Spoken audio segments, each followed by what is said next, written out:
અને તો આ જન્મ જયંતિ ઉપર બોલવાનો પ્રસંગ આવ્યો છે, પણ આજ એવો વિષમ પ્રસંગ છે કે જેમાં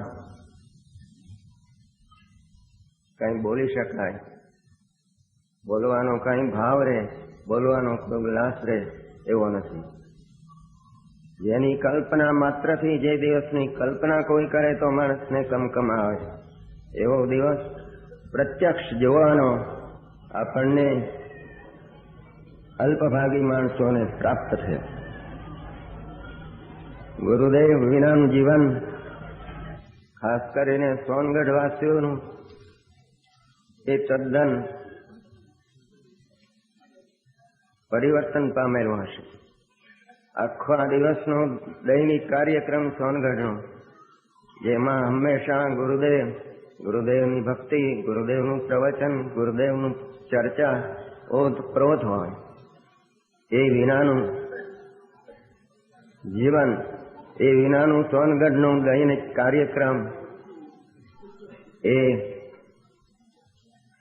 નમક કોઈના ભોજન જેવો છે. અમૃત પીરસનાર ચાલ્યો ગયો. સોનગઢનું ઉદ્યાન, સિમંદર ભગવાનનું મંદિર, મહાવીર ભગવાનનું મંદિર, સમવસરણ, એ બધા સુંદર ઉદ્યાનના વૃક્ષો એવા ને એવા ઉભા છે. પણ અધ્યાત્મ રસનો મધુર ટહુકાર કરનાર મોરલો આપણી વચ્ચેથી આજે નથી. એ સુંદર ટહુકાર હવે આપણને કોણ સંભળાવશે?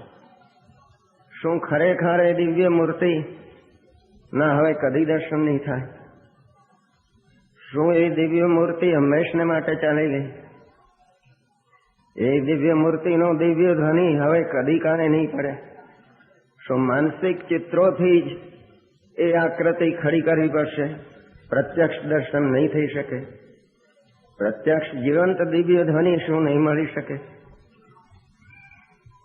તે અને પ્રવચન સાહિત્ય એટલા નસીબ છે કે આપણી પાસે છે, પણ એની પાછળની જીવંત મૂર્તિ, અનુભવશીલ વચનો, અનુભવપૂર્વકની વાણી, ગાજતો દિવ્ય ધ્વનિ, એ ક્યાંથી આપણે લાવીશું?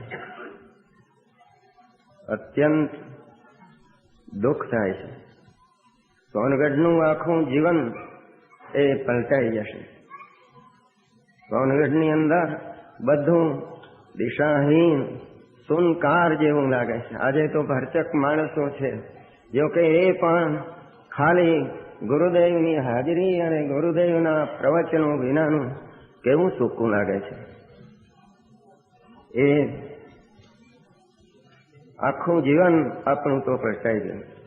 એ પ્રવચનો આપણું કલ્યાણ કરનાર, આપણને ઠોકર ખાતા બચાવનાર, ભાવ ભ્રમણના સમુદ્રમાંથી બહાર કાઢનાર, એ આપણને ક્યાંથી મળશે?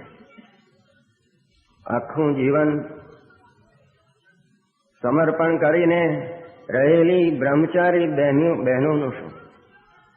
કેટલાક ભાઈઓ હંમેશા વસવાટ કરવા અહીં આવેલા તેઓનું શું? એની ધારણાઓ કેટલી નિરાશામય થઈ હશે. પણ આપણો કોઈ ઉપાય નથી. સંયોગ વિયોગ લઈને જ આવે છે. એ સંયોગ વિયોગ રહિત આત્મતત્વનું ભાન એ જ એનો ઉપાય છે, એમ ગુરુદેવે આપણને સમજાવ્યું છે. એ અત્યારે આપણું શરણ થાય એવું છે. ભારત વર્ષના મુમુક્ષુઓને પણ આ આઘાત જીરવવું આકરો પડશે. થોડે વખતે તે લોકો પણ એ અમૃત ઝરણાના અમૃત પીવા આવતા, હવે એમને ક્યાં મળશે? એ એક સ્થાન તરીકે ગુરુદેવ અહીં રહેતા હતા, એ યાદગીરી તરીકે ભલે તેઓ આવે, પણ જે અમૃત પીને ત્રષા छिपाવવા આવતા, અમૃત પીને ભવભ્રમણના દુઃખ ટાળવાને માટે આવતા, એ તો નહીં બને ને. બધું આખું એક વ્યક્તિમાં, એક પરાક્રમી, એક સ્ફટિક હૃદય, એક સરળ, એક આત્માર્થી આત્માનુભવી સમ્યક દ્રષ્ટિ, મોક્ષને અલ્પકાળમાં પ્રાપ્ત કરનાર જીવ, એ જતા કેટલા જીવો નિરાધારનો ધારા બની જાય છે. આપણું શરણ ગયું, આપણો આધાર ગયો, આપણો આધાર સ્તંભ ગયો. અંદરમાં બધું છે એમ કહેનાર ગયો ને અંદરમાં ભાસે નહીં ત્યાં સુધી બહારનો આધાર શોધવો પડે છે.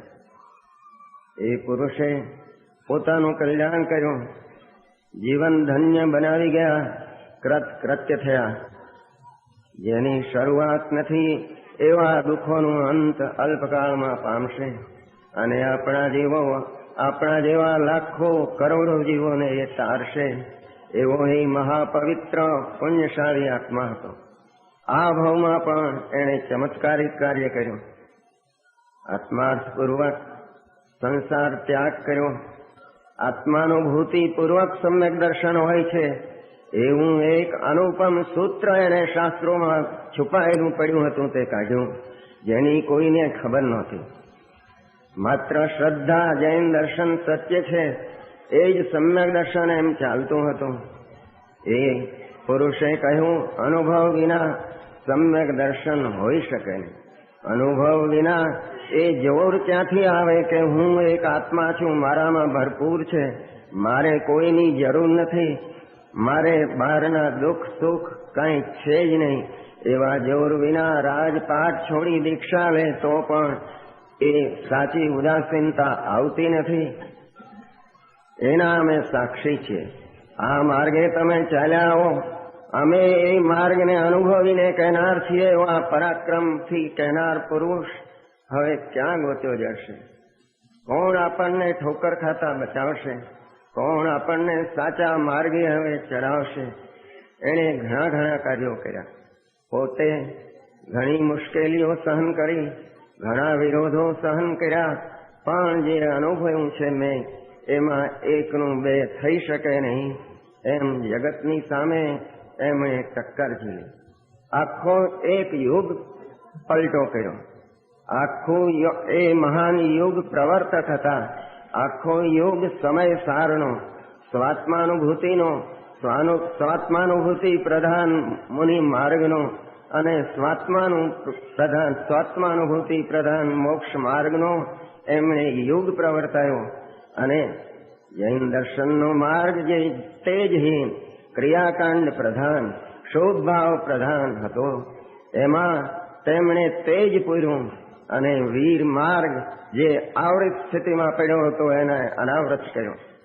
મહાન પરાક્રમનું કામ કરી તેઓ ધન્ય જીવન જીવી ગયા, પોતાનું કલ્યાણ કરી ગયા અને હજારો જીવોને કલ્યાણનું નિમિત્ત થાય એવું તત્વજ્ઞાન, એવા શાસ્ત્રો, એવી ચૈત રેખા, એ બધું આપણે માટે મૂકી ગયા. હવે આપણે એમનું સાહિત્ય, એમનો ઉપદેશેલો માર્ગ એ બધું વિચારીને કરવું રહ્યું. એ હતા ત્યારે તો ઓછો પુરુષાર્થ કરીએ તો આપણને એ ટોકીને સાચે માર્ગે બતાવતા.